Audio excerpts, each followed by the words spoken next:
Tonight, two brothers in court as loved ones reel from a horrifying coward punch death. Ray Martin joins PRIME7 in a detailed look at the ice scourge ruining local communities. Everyone loves a parade, a town's famous fruit celebrated in style. And a chance of storms or showers as our summer warmth continues. This is PRIME7 News at 6 with Freya Cole. Good evening. Two brothers have faced Wagga court following the shocking death of a 34-year-old man in an alleged one-punch attack on Saturday night. The men were arrested following a violent assault in an Ashmont hotel car park, prompting police to call for calm today. Sarah Naven begins our coverage. People spilled onto the street as police tape turned a neighbourhood into a crime scene. Alcohol-fuelled violence ending in tragedy. Shortly before 10 p.m. on Saturday night, a dispute in the car park of the Ashmont Inn resulted in 34-year-old Terry Wickie suffering a fatal blow to the head. Alcohol was certainly a contributing factor, hence one of the males being charged with the offence of assault occasioning death. Blood tests and the like were carried out and forensic procedures upon the two offenders involved. 29-year-old Malcolm Mathers was arrested and charged with the fray and coward punch, which carries a maximum penalty of 25 years behind bars. His brother, 28-year-old Warren Mathers, seen in this photo, was charged with the fray. The brothers appeared in court via audio-visual link. In the courtroom, supporters of the pair cried with their heads in their hands as Magistrate Erin Kennedy formally refused bail. Police have launched Strikeforce Odeon to investigate the incident. There's a strong connection between the victim's family and the offenders' families to that area. Everyone, either directly or indirectly, will be affected by this. We're calling for calm in the community. Witnesses or anyone with information is urged to contact Wagga Police. Sarah Naven, PRIME7 News. The Ashmont community has been rocked by the tragic death of Wiradjuri local Terry Wickie. The father of three has been remembered as a gentle spirit who always helped those in need. A friendly face many locals knew and loved, Terry Wickie spent his final hours surrounded by friends. The father of three had the world at his feet before his life was cut short. Auntie Isabel Reid watched him grow up, find his feet and start a family. His sudden death has sent shockwaves through the tight-knit Wiradjuri community. Always a respectful young man, and I thought there was a lot of things going for him in the future. Auntie Isabel says Terry took to his Indigenous culture and was always willing to help those in need. And I said to him one day, "Oh, you're a good boy, it's a good way for you to be, you grow up like that." And he just laughed. He said, "Well, I'm trying to, Aunt." His family's agony has rippled through the Ashmont community. His partner and auntie mourned a life taken too soon, and others remembered a good man from a close and loving family. It's the only thing that anybody's talked about since I've gotten here this morning, so it's been a really tragic situation. Terry's life tragically came to an end here in the pub car park. The proud Wiradjuri man's death has left a huge hole his loved ones say will be impossible to fill. It doesn't matter what culture you come from, it's very sad because he is someone's son. Priscilla Mocker, PRIME7 News.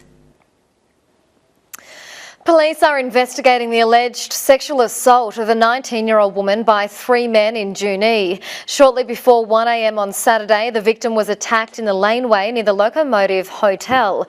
Police have undertaken forensic investigations and are looking into the possibility of drink spiking. The men are believed to be known to the victim. Anyone with information is urged to contact Crime Stoppers. A former couple from Young who made child pornography could have their cases heard separately.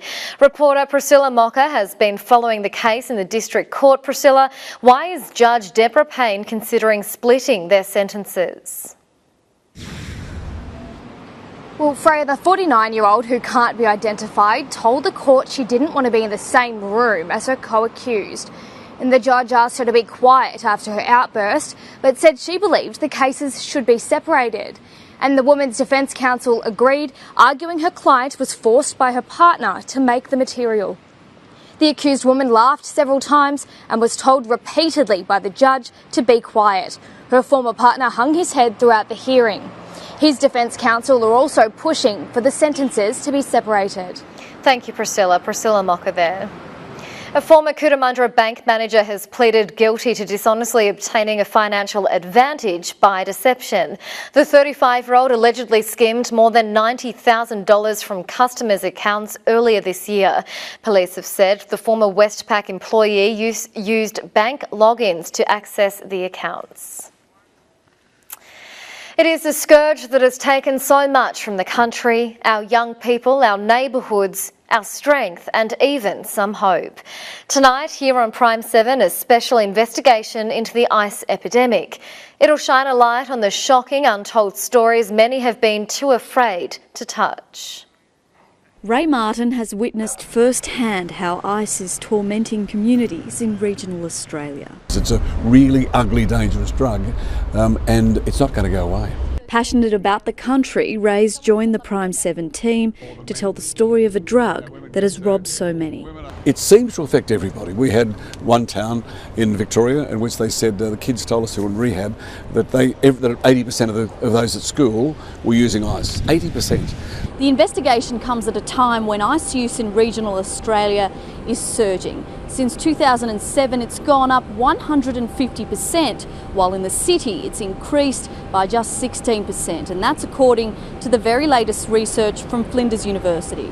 The federal government's National Ice Task Force has found Australia uses more methamphetamine than almost any other country.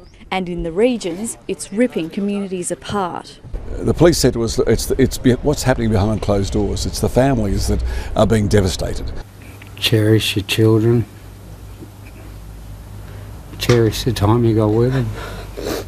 PRIME7 hasn't shied away from the gritty reality of the criminals in control. Yeah, they're going to just drill my kneecaps out or, pour a boiling kettle on top of me, put cigarettes out on me, just hit me around.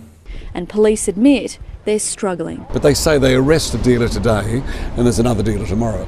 They apprehend a real truckload of ice and 2 days later there's another truckload in. So I've sold to lawyers, I've sold to teachers, I've sold to nurses, it's crazy, man, But there are stories of hope, of towns coming together. You don't have to fall into that hole. Ray Martin's also holding out hope that communities will be moved to act. When people seeing the program, realise how devastating, how widespread it is, people are going to say, what can we do? Let's do something. A feature which finally gives a voice to a silent country scourge.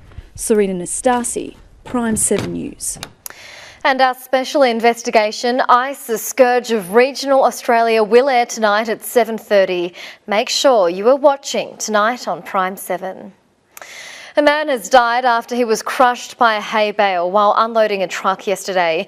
The 55-year-old was found unconscious in a paddock along the Newell Highway near Jerilderie at about 6 last night. Witnesses tried unsuccessfully to revive him. A report will now be prepared for the coroner.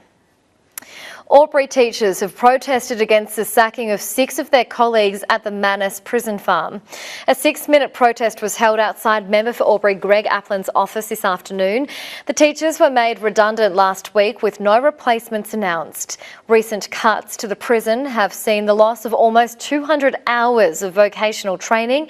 The Teachers Federation says it's not good enough, with teachers playing a vital role in rehabilitation.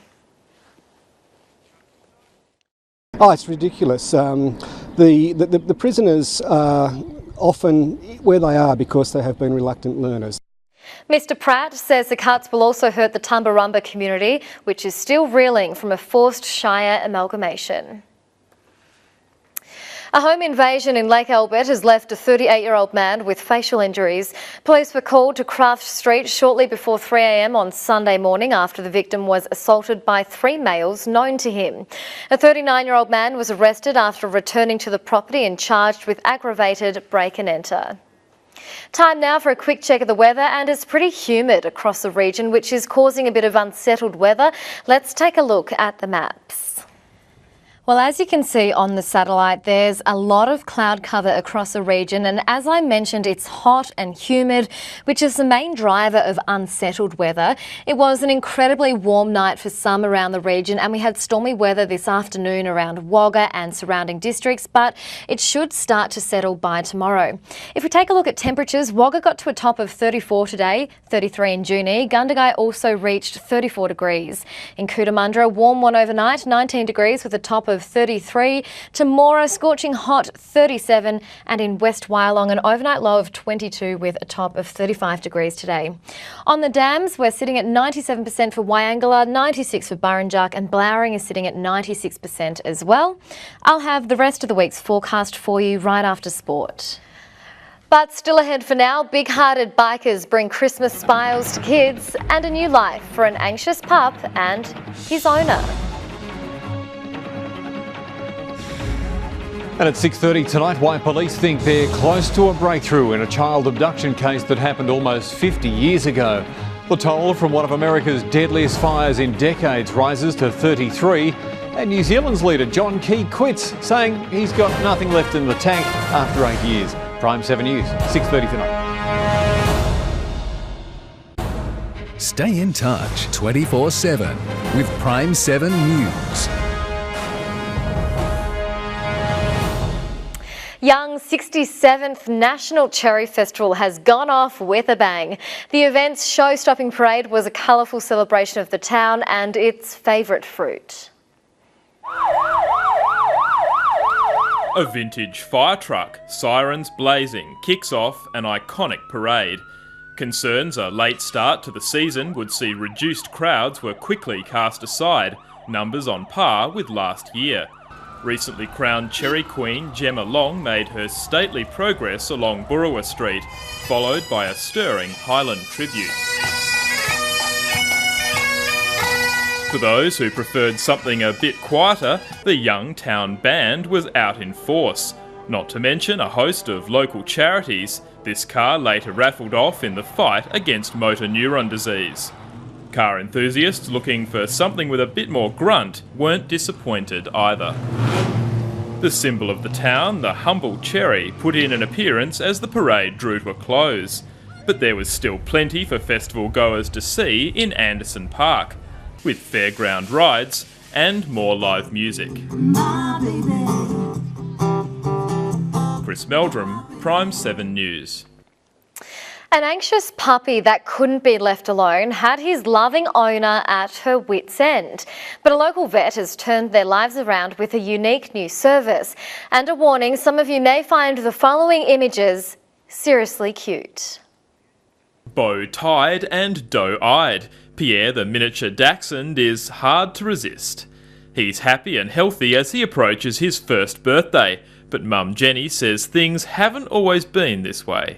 He was way too stressed. If I went out for dinner or left the house, I would come home and something would be annihilated. Here's what an anxious Pierre got up to when he was left home alone. Fly screens shredded, he even tried to chew his way through the wooden doors. Enter Julia Adams, a Cootamundra vet who's founded in-home therapy service Pets on the Couch. I'm just observing what the animal does when it's being ignored, just watching if it's hiding behind the owner or if it's restless, panting and can't relax. By seeing Pierre in action on his home turf, Julia quickly found the root of the problem. I suspect it was a separation anxiety problem, which dogs have mental health disorders like people, and separation anxiety is one of those. The solution was for Jenny to bring Pierre to work with her, a simple strategy she'd never considered. Combined with training techniques and medication, Pierre's transformation's been clear for everyone to see. He's been calm and relaxed, and that makes me feel good, as any parent would feel about their puppy. Chris Meldrum, PRIME7 News. Engines rumbled across Wagga as bikers with big hearts rolled through the city for the annual toy run. More than 200 motorbikes kick-started the Christmas cheer, carrying precious cargo. Those toys are given to families, needy families, for Christmas to give to their kids who otherwise Christmas would be looking pretty bleak. This enormous pile of toys will bring smiles to an estimated 2,000 local children, while wooden toys made by inmates at Junee Correctional Centre were auctioned off. It gives them an opportunity to give back to the community. Even from inside the prison, they can still give back to the community, and it's Christmas. The Salvation Army and St Vincent de Paul support local families facing financial stress at Christmas. Students from Coringal Public School are now published authors. The talented youngsters have spent the past 2 months planning, writing and editing a book on Indigenous culture. A well-deserved round of applause. With proud parents looking on, these Year 3 and 4 students launched their book, To Our Country. Teacher Kim Bakers guided them on this literary journey and says it all started with a school excursion. We met an Aboriginal artist, and that's where it all began, because the children were so involved in that, and we thought, why not do a whole book about the Indigenous culture? Supported by the Creative Catchment Kids program, highlights of the book include an interview with elders and a rundown on bush tucker. Each page was completed by a group of 6 kids, both Indigenous and non-Indigenous. It was lovely to see our Indigenous students stepping forward and sharing their knowledge of their own culture, and also taking leadership roles in our groups. Having dreamed up the ideas and written and edited the book themselves, students already sound like seasoned scribes. Trying to get it all down onto the page where people could understand it. The hardest part for me was getting everything done in time for the publishers. At the end of today's launch, a copy of the book was presented to each student at the school. Chris Meldrum, PRIME7 News. Coming up, a new home for a former demon, and our rugby girls fall at the final hurdle. PRIME7 Sport in just a moment.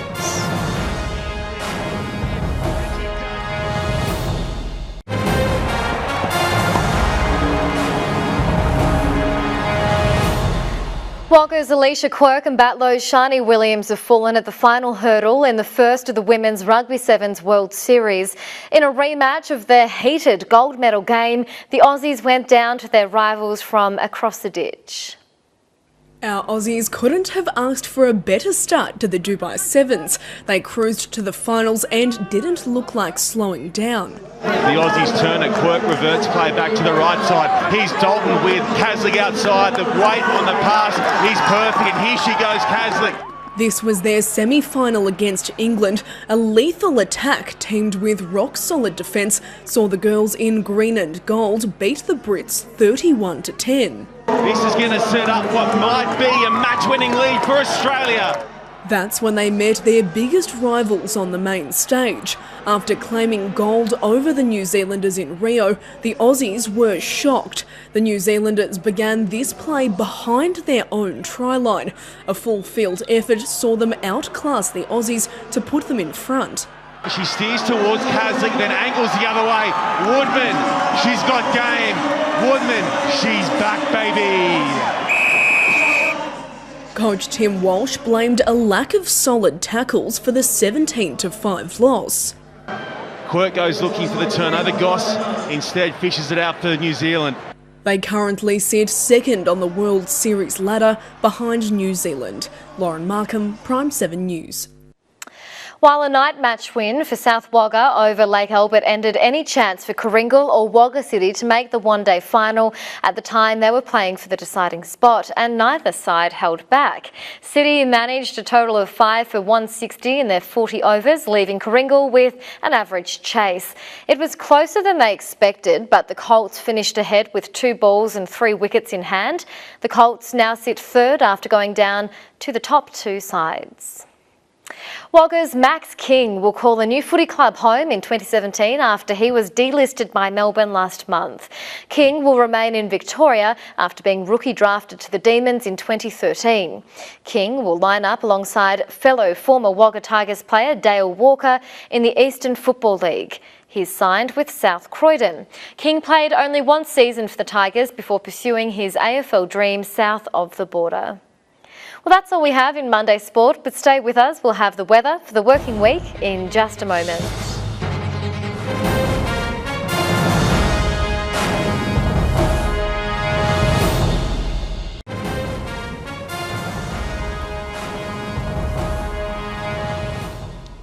Hello, welcome back. Well, as you can see on the synoptic chart, there's a lot happening right across Australia. Our region in particular, we're dominated by this low pressure trough, which is bringing with it a little bit of rain, and then it's followed by this high pressure system. So if we jump in now and take a look at what we can expect for tomorrow, a little bit unsettled across the region. Wagga getting to a top of 29, Griffith getting to a top of 28, West Wyalong 30, and over around Young, Cootamundra, Adelong, we could start to see some showers and potentially a thunderstorm later in the afternoon. But as I mentioned, it's followed by a high pressure system, so Wednesday's looking like a lovely day. A top of 31 in Wagga, 32 in West Wyalong and Narannara, Griffith also getting to 32, while we're seeing some early 30s up around Young, Cootamundra, Adelong and Tumut. On Thursday, we've actually got another cold pressure system coming across. You can see that rain coming in. Cootamundra getting to a top of 31, Wagga getting to 32, but as I mentioned, we could see anywhere between 5 and 10 millimetres of rain. Sunrise is at 5:45 tomorrow, and taking a look now at the next 7 days for the Wagga region. Tuesday, 30% chance of rain, dropping off for a beautiful day on Wednesday, but on Thursday we could see a few millimetres, and then we're seeing a real drop in temperatures come Friday with 23 degrees, but it's looking like a beautiful weekend ahead. Now time for a quick look at the local fuel prices. At Burrawa, the Marsden Street Independence Station has unleaded for $1.20. Diesel's going for a cent more. At Riverina, prices have been dearer at $1.26 for petrol and $1.23 for diesel at the William Street Independent. Well, that's all we have time for in the local news tonight. You can discuss tonight's stories on Facebook, and to see tonight's bulletin online, just search YouTube for PRIME7 News Wagga. See you again tomorrow at 6, but now PRIME7 News at 6:30 with Daniel Gibson.